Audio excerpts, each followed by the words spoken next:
Hi there, welcome back to the Mindful Toolbox Podcast. I'm your host, Sarah Lynn, and whether you're a returning listener or you're brand new to our community, I am incredibly grateful that you're here. Today, we're talking about something that impacts every single family, and that is big transitions. So whether you're moving house, you're blending a family, you're starting at a new school, or you're dealing with the loss of a loved one, big transitions will impact every single family at a variety of different points in our lives. Yet despite how commonplace big transitions are, it doesn't make them any easier. And for children, these changes can feel like absolute tidal waves that knock them for six. And I know you know I'm right, because I bet that in the lead up to a new school year, or before a big game or a recital or art project is due, or before there's a house move, your child has likely been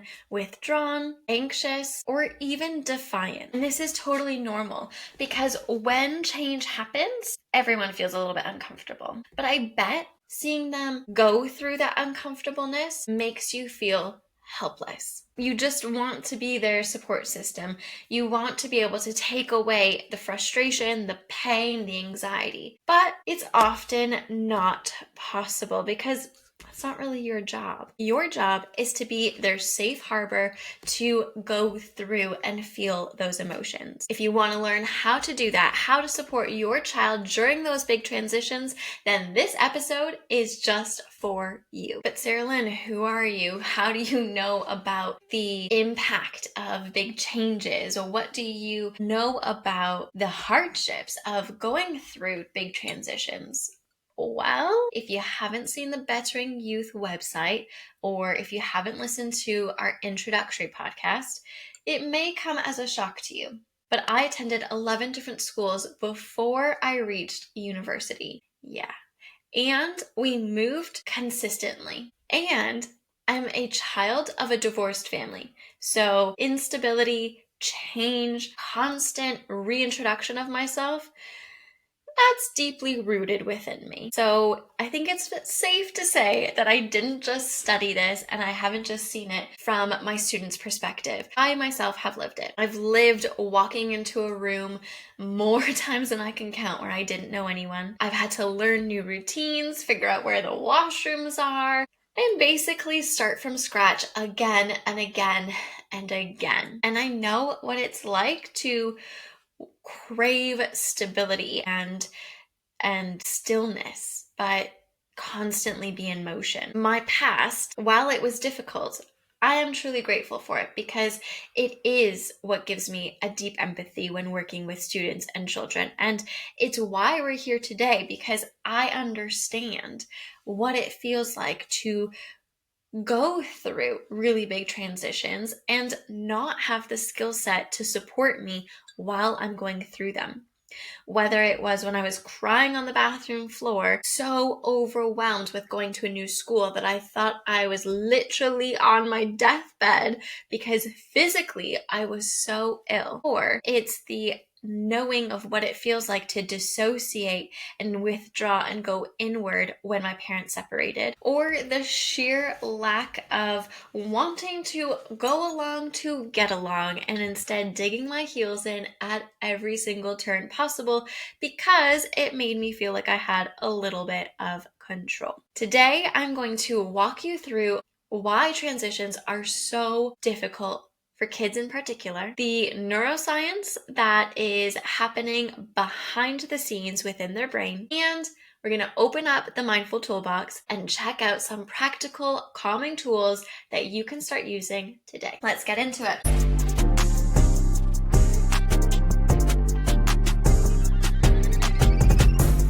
I want to first introduce you to one of my past students. For today's sake, we're going to call her Ella. So Ella was a year 6 student who I worked with while she transferred schools mid-year. Now, when I was introduced to her, I was explained that she's this bright, funny, energetic, engaged child. And I saw that in the first couple of sessions together. But Everything changed when she made that shift in schools. She shut down, totally shut down. She started complaining of stomach aches. She refused to go in. And when she did, she spent most of the day in the office because she didn't feel well. This is a really, really common story. So if you're sitting there and you're thinking, oh my goodness, you're not alone, because her parents, they would call me and they would say something like, she was thriving 2 months ago. We just don't understand what's happened. Like, we don't get it. So we got curious and we started small. We started to talk about, what is hard? What's going on? Essentially, she missed her old friends. She hated the new building. She didn't know where anything was.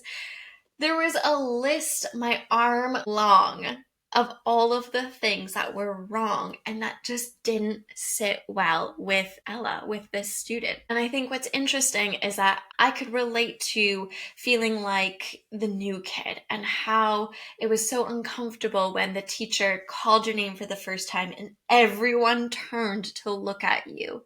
I remember and I could empathize with how uncomfortable it was to have to move between classes and forget where you were going, or worst of all, be called out because you brought the wrong notebook with you. So we worked small.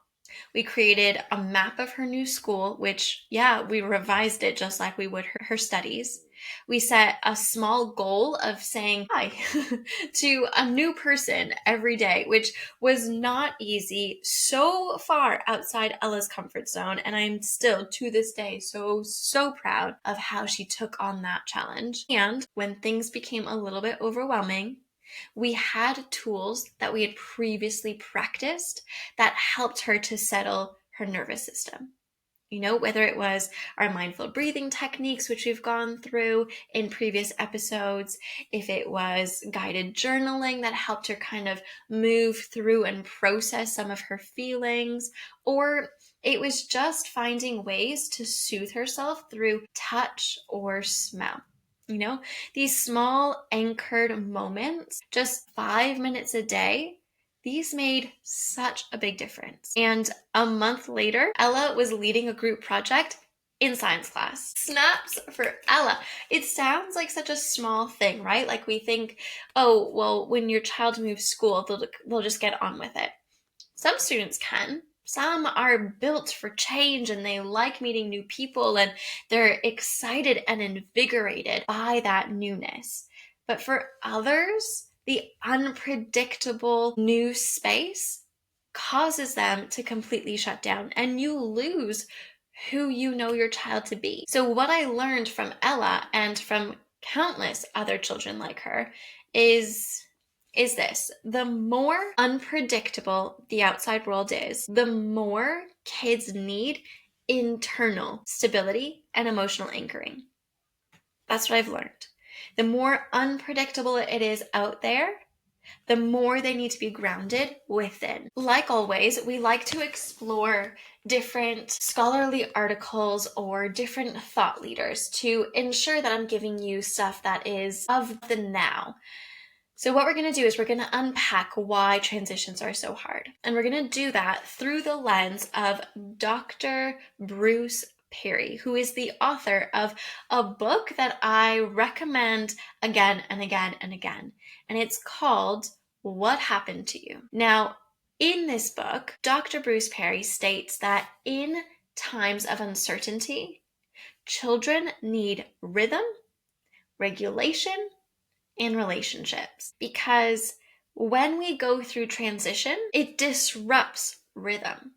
And we can even talk about this on like a smaller scale too.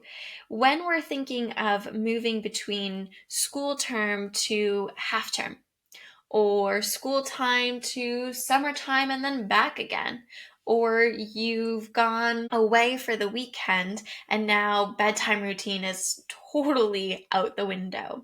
No matter how big or how small the transition is, transition disrupts rhythm. And ultimately, this uncertainty around routine, it dysregulates the nervous system. So if we don't create intentional relationships in that moment, our children can internalize fear or failure. But why is it easier for some than it is for others? Or why does it get maybe not easier, but a little bit less discombobulating? Is that the right word? A little bit less overwhelming as we grow older. And the reason is because psychologists have noted that children under 12 years old have an underdeveloped, a not fully developed prefrontal cortex. Now, if you remember in some of our previous episodes, we've talked about our prefrontal cortex. The prefrontal cortex is the wise owl. It's the decision-making space where all of our good decision-making and reasoning can take place. When it's underdeveloped, our ability to reason and self-regulate under pressure, it's not fully developed. It's under construction. So this is why they feel things so deeply, but don't always know how to communicate it. Which is why we say time and time and time again here on the podcast that behavior is a clue. Which is all well and good, but how do we help? Well, here are some powerful strategies that you can use, whether you're a parent, a carer, or an educator. First, we're going to ground ourselves in routine. Now, I've talked about routine across the podcast, whether it was around creating safety and emotional regulation structures for your family, whether it was embedding routines that supports memory, or it's in supporting a child who is neurodiverse and needs flexibility, but within the confines of routine. Routine is so important, and it is just as important in navigating big transitions. So if you can keep meal times the same, bedtimes the same, small rituals consistent, do what you can. Even something as small as pancakes every Saturday gives your child's nervous system something to rely on. When everything else feels new and overwhelming and confusing, small anchoring moments are going to help them feel grounded. It gives them that moment of, The second thing that you can do to help your child navigate some of these bigger transitions that will pop up in their life if they haven't already is to talk early and talk often. One of my favorite things to do, and my therapist has suggested that it's because it gives me a sense of control within the uncontrollable, is to talk about things before they happen. Now, I know that can very easily lead into foreshadowing, fortune telling, catastrophizing, all of these anxiety focused thinking behaviors. And we want to avoid that completely. But let's focus on asking questions that are grounded in realities. What are you excited about? What are you nervous about? What should you do if you feel stuck? Or simply bringing up things that are about to happen. Growing up, I lost one of my grandparents at a fairly young age. And while the process was happening, I didn't have anyone talk to me about death and dying and what it means to lose a loved one and what that could look like emotionally and also logistically. And so when my Nana passed away, it was such a huge shock to the system. It wasn't until the cycle of life was explored numerous times that I started to understand what it meant. Going back, it would be super helpful if the life cycle had been explored or touched upon or even normalized a little bit sooner. Things like death, things like moving, things like transitioning and losing contact with friends, they're all kind of glossed over, especially for children, because we feel like they're young. We don't want to burden them. But the lack of conversation about it only creates space between us and them. It doesn't build trust because they can't then ask questions. They can't show their own emotion. They don't see our emotion. And so opening that door for conversation, for exploration, for a little bit of forewarning can be such a big difference in helping them navigate those transitions. Okay, number 3 is to practice mindfulness as a family. I love mindfulness. Mindfulness is the practice. Yes, it is a practice because it requires consistent effort. It's a practice of being present, of being within the moment, not worrying about what's happening in the next 5 minutes, 10 minutes, 30 minutes, 20 days, 7 years. And it's not thinking about what's already happened in the past, but it's just being grounded in the moment, which is such a difficult thing for lots of people. But for children, it seems to be much easier. So practice mindfulness with your family. Try breath work before school, which is active mindfulness when you're consciously bringing yourself to the present moment. Do body scans before bed. Become intentionally aware of what's happening with you in your body. Where are you holding tension, emotion, frustration? Do you need to do or say something before you go to sleep? The main reason why we go on and on about mindfulness and why it's embedded within our tutoring programs and our coaching programs is because it reduces cortisol, which is a stress hormone. And through the reduction of cortisol, we're improving longevity, we're giving skills for emotional regulation, we're seeing our students bounce back, our children have grit and resilience, and it builds a sense of control, which when a lot of things are up in the air, that feels really comforting. Number next is to celebrate small wins. I love a celebration. I'm one of those people who will celebrate the big, the small, the in between, because I don't think it's just about the end game. It's about the journey in between. So celebrate the small wins, whether it's walking into a new classroom or making it through the day without tears, celebrate it. If your child normally refuses school, but they got to school for an hour, yeah, you might be frustrated, you might be overwhelmed, you might be thinking, oh no, what is this leading to? Is this going to become a routine? Your mind's going to go where it's going to go. But once you've ridden that wave, celebrate it. Celebrate the fact that they were there for an hour when normally they would refuse to go at all. There's little wins along the way. And if we shift that mindset to focus on the things that we want more of, that is going to program your brain to find and search more things to be happy and proud of.